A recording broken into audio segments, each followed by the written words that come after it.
नमस्कार दोस्तों, हमारे चैनल पर आपका हार्दिक स्वागत है।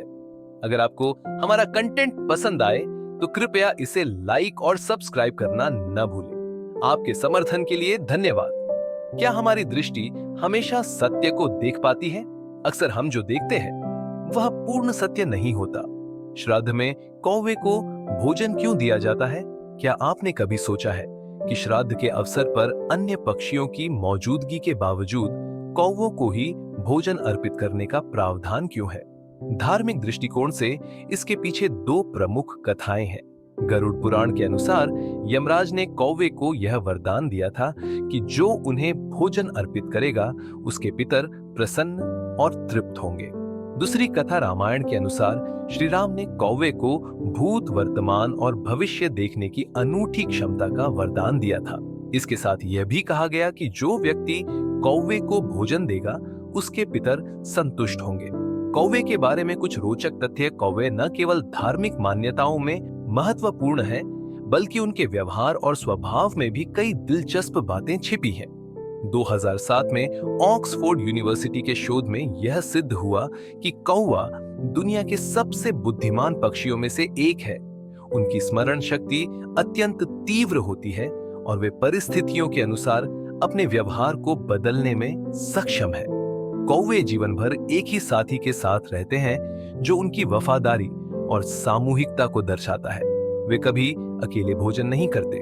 भोजन मिलने पर अन्य कौवों को भी बुलाते हैं। यदि किसी कौवे की मृत्यु हो जाती है तो अन्य कौवे इकट्ठा होकर शोक प्रकट करते हैं। प्रकृति और कौवों के बीच का अद्भुत संबंध, प्रकृति के कुछ नियम बेहद अद्भुत है जो शायद उसके इकोसिस्टम को संतुलित बनाए रखने का तरीका है। उदाहरण के लिए, कौवों के जितने अंडे दिए जाते हैं उनमें से केवल 50% ही जीवित रह पाते हैं। इसका एक बड़ा कारण कोयल पक्षी है। कोयल कौवे के घोंसले में अपने अंडे रख देती है और कौवे के अंडों को बाहर गिरा देती है। कौवे इन अंडों को अपना समझकर पालते हैं और जब कोयल के बच्चे बड़े हो जाते हैं तो कोयल उन्हें अपने साथ ले जाती है। पीपल, बरगद और कौवे का योगदान। हमारे आर्षि मुनियों ने प्रकृति और पर्यावरण के महत्व को गहराई से समझा। पीपल और बरगद के पेड़ पर्यावरण के लिए बहुत उपयोगी हैं। पीपल दिन रात ऑक्सीजन प्रदान करता है और बरगद को अमृता का प्रतीक माना जाता है। इसकी जड़ें इतनी गहरी और फैली होती हैं कि यह सैकड़ों पक्षियों और जानवरों को आश्रय देता है। कौवे पीपल और बरगद के फल खाते हैं और उनके बीज उनके पाचन तंत्र से गुजरकर जहां उनकी बीट गिरती है वहां नए पेड़ उगते हैं। इस प्रकार कौवे इन महत्वपूर्ण पेड़ों के प्राकृतिक संवर्धन में योगदान देते हैं। श्राद्ध और पर्यावरणीय संतुलन। कौवों का प्रजनन काल जुलाई से सितंबर के बीच होता है।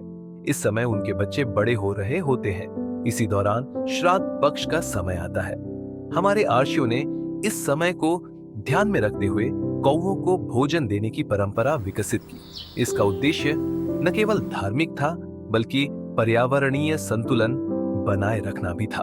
निष्कर्ष, कौवे के महत्व को धार्मिक, सांस्कृतिक और वैज्ञानिक दृष्टिकोण से समझना हमें प्रकृति के नियमों और हमारे दायित्वों का एहसास कराता है। हमें इन पक्षियों और पर्यावरण का सम्मान करना चाहिए और उनकी देखभाल में योगदान देना चाहिए।